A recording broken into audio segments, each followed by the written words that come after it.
Hello everyone and welcome back to another Rise of Kingdoms video. This is Dragothien here, and today we're going to be doing a little bit of an update on the Garrison stuff here. We've been seeing a lot of Heroic Anthem, Strife of the Eight, Garrison defenses leading with Zenobia and having a YSS or a Theo on the back end, even a Wu on the back end, which is not bad at all. I'm curious to see if anybody's done any Zenobia Artemisias out there. I'm kind of interested to see some of the reports from that. If you do, send them my way in game, please, or throw them to me on Discord. I'd be happy with that. But from what I've seen so far, it's a lot of Zenobia leading and then good, decent nukers behind, or anti-swarm, as is the case with Wu. So it kind of got my brain thinking. I'm like, why are we using an infantry garrison commander in the open field on Heroic Anthem and then Strife of the Eight, with a leadership commander that would more than likely be better off as the primary commander? Just initial thought, with the talent tree that the leadership tree provides, and having multiple troop types, because all these flags have had multiple troop types inside of the flag with Zenobia primary.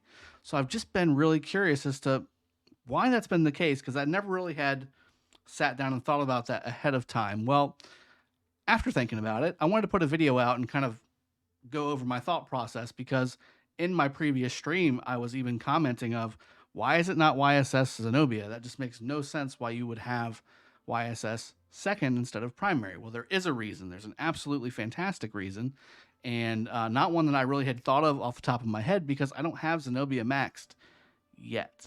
I will be maxing Zenobia on a video very soon this week. But I want to go over why Zenobia is primary and why YSS or any of those other secondary commanders are secondary. So first off, Zenobia, her talents. You want to go kind of full heavy into support tree anyway. You're going to be going heavy into rejuvenate. I do have, in fact, and I will go ahead and bring it up for you guys. I'll open up the display here. I do have an updated Zenobia / YSS or Theo or whatever you want as a secondary with mixed troops inside of a garrison build on my Discord. If you guys want to check it out, I just uploaded it today.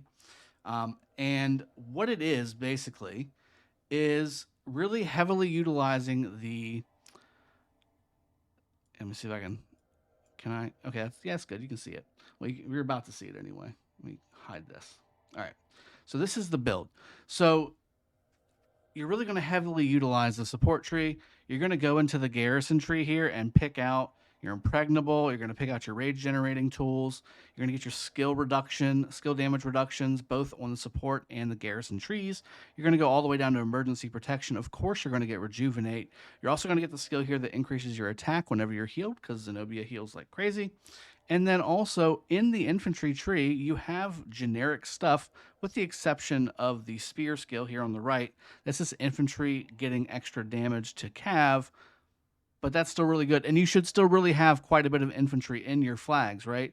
But if you're doing Zenobia YSS, if you're doing Zenobia, you could do Zenobia Theo with strictly infantry and be fine. But really, Zenobia YSS, you start to see the benefits of having more than one troop type because of all the extra damage bonuses that you get, which we'll go over in just a second. But all this other stuff, with the exception of the small bubbles right here, are generic. Now, the small ones, the 1 and then both of the 2s here, these are infantry bonus only. But again, you should have plenty of infantry inside of the flag, the pass, the fort, whatever you're garrisoning in Heroic Anthem or Strife of the Eight, or in all reality, you can use this in KVK3 and just be absolute stud as well.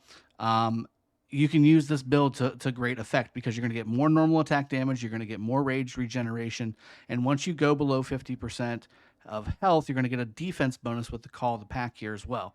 So you're going to get a ton of bonuses just from the talents, and when you go to combine that with looking over to the talent trees that that you get with, say, a YSS, which again, you have access to the leadership tree, the defense tree, and the garrison tree, which all do really well, except for the fact that until you start to get to the top here, the leadership tree doesn't really help you that much on garrison type situations. Fresh recruits gives you a troop capacity bonus, which is worthless in the garrison.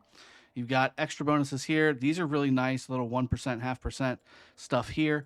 This would be very nice to have healing herbs, enhancing your healing effects by 9%. That would be helpful, but I don't know if that's necessarily game changing not to have it. Hidden Wrath, getting 6 rage every time his commander's troops are attacked. You get that as well already in the other trees. Now, the things that you're losing by not having YSS primary are Armed to the Teeth and Armored to the Teeth. And that's basically a 3% damage bonus, all damage bonus, and 3% damage taken reduction, equivalently there, as far as if you had them both maxed. But it takes quite a bit of points to go into this to get to those points. And then we're not even talking strategic prowess, which in my opinion is one of the best talents in the leadership talent tree, but it takes 20 some points to get here, which takes quite a few talent points away from the rest of the build. So really, again, if you went into Garrison here, you would be going over to Impregnable, you may be going over to Nowhere to Turn, definitely getting Impenetrable Fortifications on the way, but you're going to have to give up Kingsguard. There's just no way to do it. With having all that stuff. And then we're talking the defense tree. Testudo formation has always been one of my favorites. There, you've got loose formation here. You've got medicinal supplies, which is another really nice heal here to get on the defense tree. Of course, reducing damage taken with no weakness and spiked armor, increasing your counterattack damage. All very, very, very good. But I just like the support tree better. You're going to be casting skills a lot faster. You're going to be generating more healing. You're going to be generating more health, which we all know health in a Garrison situation is fantastic to have because of Zenobia's skills.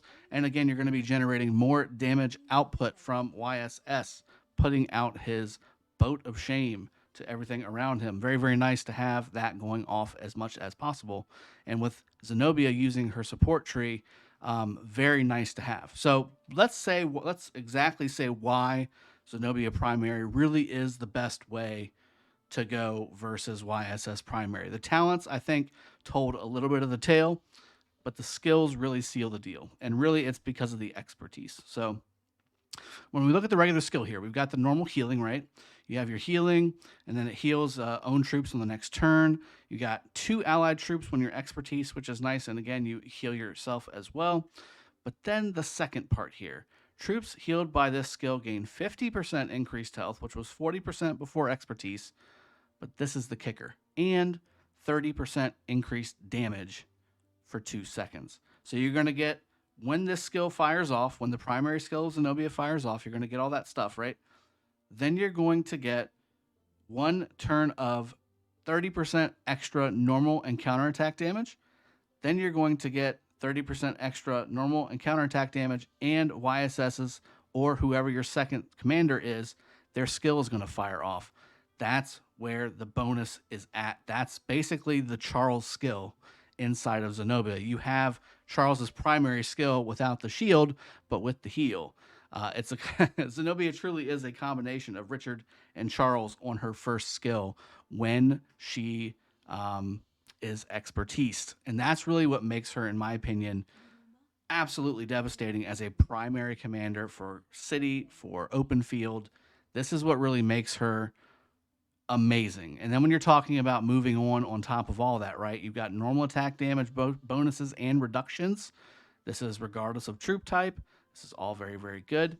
Now, this one is an infantry bonus on the health and the attack, but all troops led by this commander deal 10% more damage to rallied troops. That's always a good thing as a Garrison commander. Here's an 1800 skill damage factor skill on the 4th skill, and then finally, again, boosting even more skill damage going forward. Imagine if you've procced your 30% increased damage for 2 seconds when you've also procced your 10% chance to hit your 300 times 3 seconds. 2 of those or 1 of those seconds might have the additional 600 damage factor pumping out on top of all that. Guys, Zenobia primary, YSS, Woo, YSG will work in this situation. Artemisia, I think, would work very well, although it is a little give and take with her expertise here. Causing the target to deal 15% extra skill damage is a little dicey, especially when you have Nebu, Cyrus, Ramses, YSG all out there, Guan, Harold, Leo, all that. That can get a little dicey, but the damage that she puts out is devastating, 1800 AoE, which is very, very significant. And again, even though there is no text here that says that her damage is reduced by 15% for each target.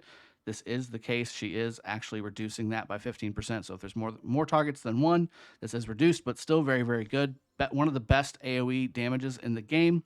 And then again, a lot of this stuff is more geared towards archers. So you could even go full archer with Zenobia primary and Artemisia secondary and have the same benefit, or go half and half, archer and infantry, and be just fine as well. That's why you want to use Zenobia primary on almost every situation here. You can also throw Theo in there, of course, as a secondary, but the same premise applies. Leadership, garrison, defense, same trees as YSS. It's the same reason why you would want her second as you would want her behind Zenobia, because of all the extra bonuses. Her first skill would get that 1400 damage factor boosted up because of the 30% bonus from Zenobia's expertise. And again, all these extra bonuses are also very, very, very nice to have as well. So if you have either Zenobia Theo, Zenobia YSS, I like the YSS move because of a couple stacking factors, okay? So his expertise has an increased attack and defense bonus with 2 or more troop types. That's always helpful for garrisons. Also, when fewer than 50% units remain, deals, 20% damage bonus when the third skill is maxed, which is huge, which stacks on top of the 30% you already get, which stacks on top of all the other talent stuff that you already get. Third skill, another damage bonus of 15% when you're battling within your alliance territory. All this stuff just stacks up, guys. That's why this is such a devastating combo in Heroic Anthem, because you're already getting all the bonuses from the KBK system, and then you're adding all these damage bonuses and all of these stats on top of all that. This is the way to go. This is the play as of right now. I know we've got a new Cav commander for Garrison coming out, but to me, that looks more like an ARC commander. For me personally, anti-Nebu. That's what the new, in my opinion, Cav Garrison Mobility Commander will be for. Same thing with the Conquering Cav Commander coming out as well. He is your new Arc Runner pair behind Double C Primary. So hope you've enjoyed. I hope it's been a little bit of an explanation, because I personally kind of needed to explain this to myself. But then also, I hope you guys understand as well what my thought process was versus where it is now that we've really kind of dug into the skills, dug into the talents, updated our knowledge on exactly what's going on here, and seeing some of the results that we've seen, putting some late game rally commanders to shame with these pairings of, again, Zenobia YSS, Zenobia Theo, and again, you can start sprinkling in Wu, Artemisia, etc. behind Zenobia and really having similar results as well, I think. So again, any reports you guys want to send my way, I will update in future videos with those reports and show off your 2-to-1, 3-to-1, 5-to-1 trades if you want to. And I'd be happy to do that for you guys. I hope you've enjoyed. I'll see you guys next time. Cheers. Have a good one. Take care.